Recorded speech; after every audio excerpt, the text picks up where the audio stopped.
Long before the dawn of time, there existed a woman known as Wuthering. She was meant to be a Trinodian resonator, but fate had other plans.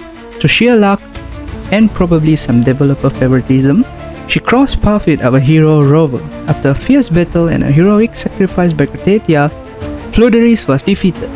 But that was just the beginning. This is the story of how Cartwheel, upon being released as a playable resonator, completely changed the game for the Aero class. But what made her so powerful that even Jian felt the breeze shift? Let's dive in. Cartwheel was the first resonator released in the 2.4 patch. No question about it, her banner was an absolute blockbuster. It not only brought in a wave of new players, but also helped Pro Games rake in millions in revenue. She was the most hyped resonator since Zani.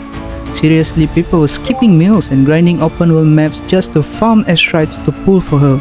Okay, maybe that was a bit dramatic, isn't it? So, did you pull for Cartwheel or still broke like me from the last banner? Please let me know in the comment section. The Aero class used to be a Jian's playground. He is one of the OG male resonators and he can clear bosses and mobs with his just resonance liberation skill that summons a dragon.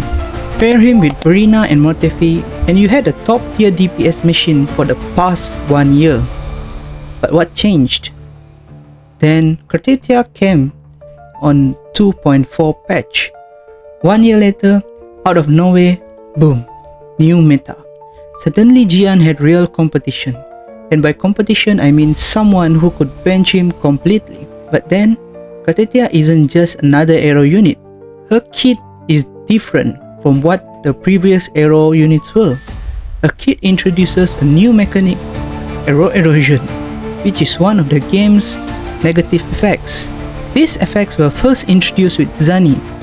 I will dive into her case in another video, but for now, all you need to know is Aero erosion is a new kind of mechanic that has been added by Kuro Games.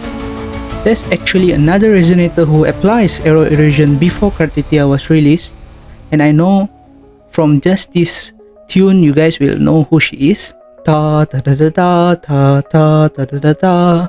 So I guess you know who she is, right? The only one that uses gun, Chakona, and a bard. She usually a key support for Cartwheel, but Cartwheel doesn't even need her, to be honest. I personally don't have Chakona, but Wuthering or Cartwheel can work without Chakona. That's the good part. While Chakona is great, Cartwheel's damage output is so absurd that even S0R1 she was melting bosses in Tower of Adversity and even Viva. Her sequence 2 and 3 makes her so independent that she don't even need Aero Rover or Chakona. It's wild to think how a single character pushed the Aero class back into the spotlight. Back when Jian was everyone's go-to for endgame content, now it's all Cartwheel. Of course, there are still a few 4-star enjoyers out there. You guys are legend, especially the dungeon mans. You are playing on nightmare mode and calling it fun.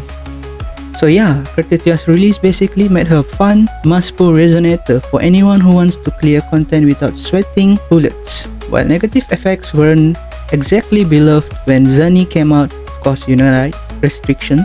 So Kuro's decision to let Cartwheel trigger Aero erosion herself made her surprisingly free-to-play friendly. Anyway, I hope this video was fun and informative.